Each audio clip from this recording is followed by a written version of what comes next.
¡Juan Peron, la vida! ¡La vida, Juan Peron!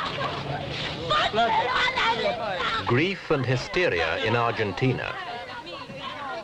This was the scene in the capital, Buenos Aires, after the death of President Juan Domingo Peron.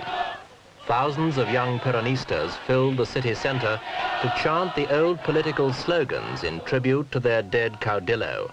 For many, the sense of loss was deep and personal.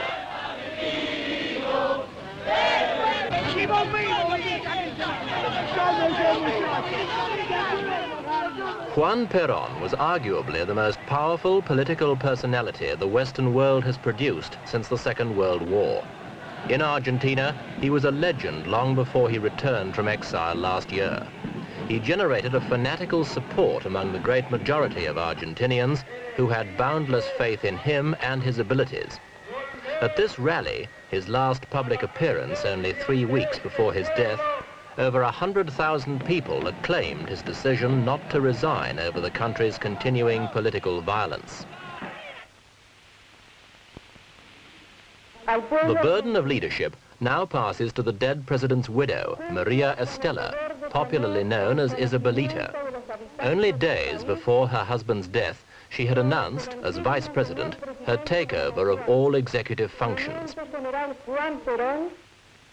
Now she is president in her own right, the first woman head of state in Latin America, a position of eminence not even attained by Peron's first wife, the legendary Evita.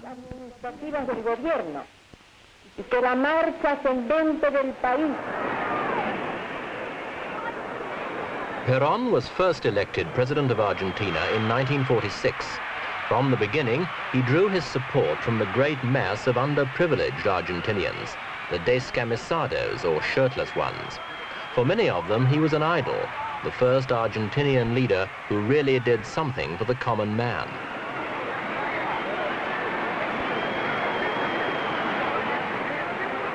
Peron did not rule alone. He shared both his popularity and even some of his power with his wife Evita, a former actress whom he married just before he became president.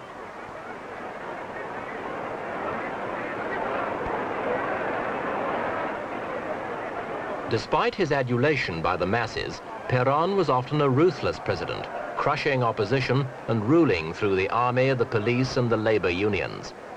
Evita, too, had a will of iron behind the charming smiles and exerted considerable influence over Peron himself.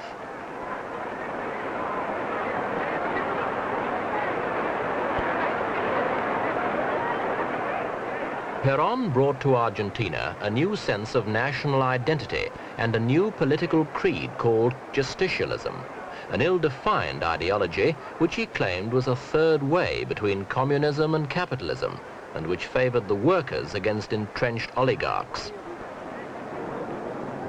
In 1952, Evita died of cancer at the age of 33. Millions of Argentinians, especially the poor, had revered her as a saint. Quite apart from their gratitude for her tireless efforts to improve social welfare for the workers, they felt she belonged to them, and her funeral was the occasion for the biggest display of mourning ever seen in Argentina. Peron's position was never the same again, and 3 years later, he was toppled from power by a military coup.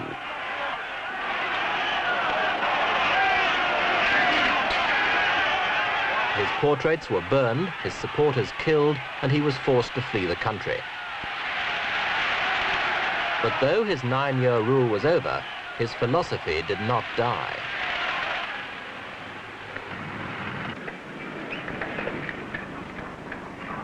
After 5 years in various South American countries, Peron finally settled in Spain, where he lived a quiet life in a suburb of Madrid.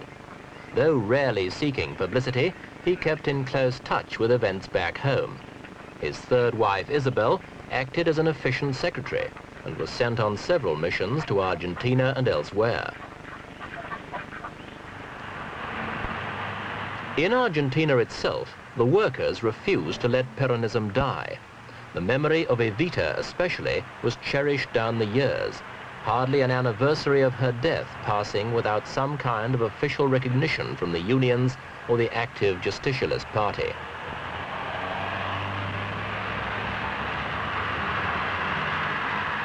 Every year, Peron promised he would return, and in 1964 he actually made an attempt, but was turned back when he reached Brazil. Such tactics, though apparently futile, gave encouragement to his supporters, many of whom constantly made trouble for the governments that succeeded Peron after 1955. In the 18 years that preceded Peron's return, Argentina experienced almost continuous political unrest, and in the later years, widespread guerrilla insurgency as well.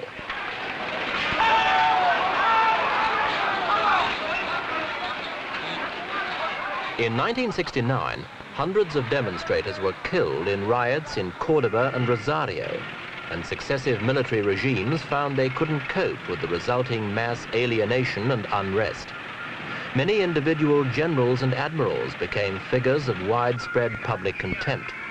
Their political failures were matched by economic ones, and by 1971, they were clearly weary of governing. They looked for a way out and saw only the shape of Peron. Under a policy known as the Great National Accord, preparations were made for a return to civilian rule, and Peron was given back his citizenship and passport. He was also allowed to visit Argentina in 1972. Had he returned in August instead of September, he could have become eligible as a candidate in the presidential elections of March 1973. But he deliberately chose not to do so, as an act of independence against the military government. Instead, the Peronist cause was represented by Hector Cámpora, whose slogan left no one in any doubt. Cámpora for government, power to Peron. He won the election easily. Estaba preso y que no aceptábamos, habíamos ya tomado los recaudos legales y que por supuesto íbamos a hacer la denuncia a la opinión pública por intermedio del periodismo. Security was intense for Peron's first visit to Argentina for 17 years.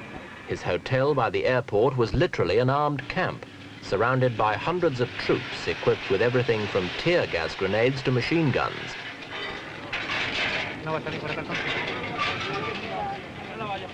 But when Peron finally returned home 6 months later, it was a very different story. The military refused President Cámpora's request for more troops at the airport, where 2 million people awaited the great arrival. When it was announced that Peron's plane had been diverted to another airport to ensure his safety, shooting broke out between rival Peronist factions. About 100 people were killed and 500 injured. The bloodbath was an inauspicious, but as events were to prove, not inappropriate homecoming for the aging caudillo.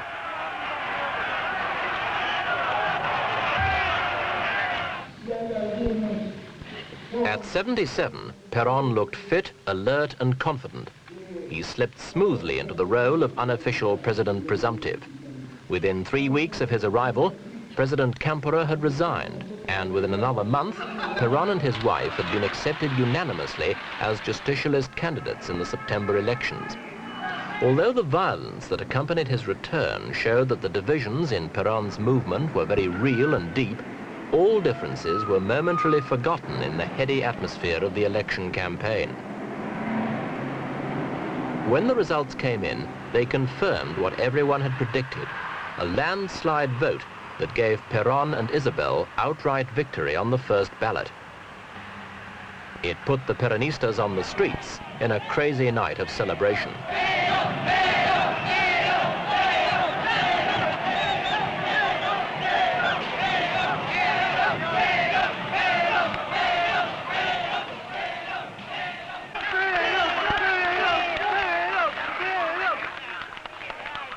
As a final touch to his rehabilitation, Peron appeared in military uniform for his inauguration. He'd been stripped of his rank in 1955 and had it reinstated by the last act of Hector Cámpora's presidency. But for Peron, the time for bravura was over. As president, he now had to act. Was he the man to unite the nation and stop the slide towards anarchy?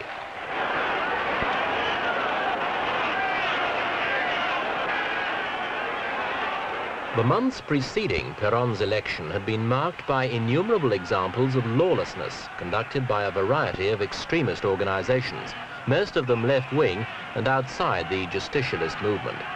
But even inside the movement, there were clashes between rival factions. Any hopes that Peron's assumption of power would somehow miraculously put an end to scenes like this in Cordoba were quickly dispelled. If anything, the violence got worse, not better. The new government moved against left-wing organizations, claiming that the violence they continually provoked could lead to a civil war that would cost 1 million lives. But Peron's appeal had little effect. Bombings, shootings, and kidnappings became almost daily events.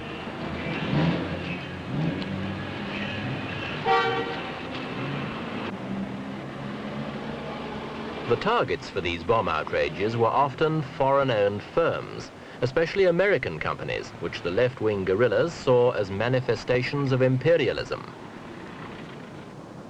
But even worse were the politically motivated assassinations, whose number and frequency reached alarming proportions by the end of last year. This man was a personnel manager of the Fiat Motor Works in Cordoba, one of 30 victims murdered by terrorists in the first 8 months of Peron's rule.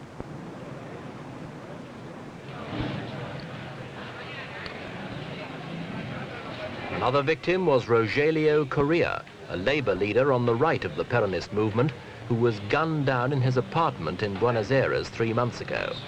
He was a former president of the nationwide trade union organization which supported Peron in his years of exile. His murder was the 4th in a single week.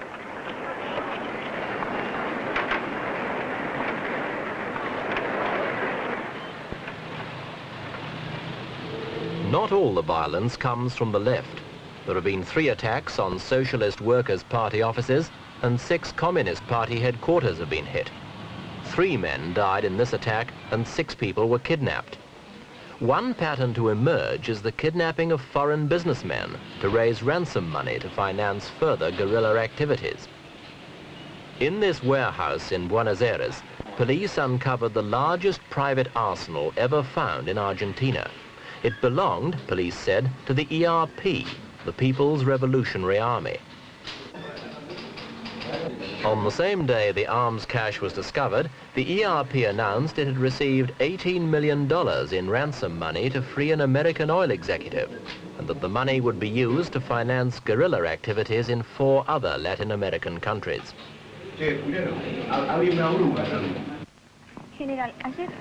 It was clear long before Peron's death that he was unable to heal the divisions in Argentine society, or indeed even in his own political movement. He was being forced to move more and more to the right, despite his assertions that Peronism was basically a left-wing movement. The time has come, he told his supporters, to stop shouting Peron and to start defending him. Y en lo que se refiere a las posibles modificaciones del gabinete. It would be difficult to imagine a worse situation for his widow to inherit. The power struggle within the movement is likely to intensify now the leader has gone. To meet such an emergency would demand a political maturity and experience which few people believe Senora Peron possesses.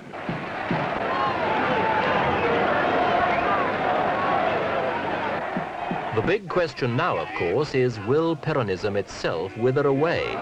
It survived an 18-year vacuum when its leader was exiled, but can it survive his death?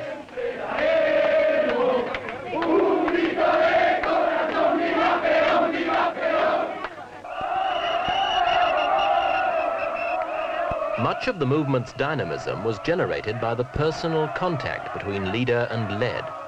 That relationship has now been broken forever, and the result may be the end of a unique political epoch for Argentina.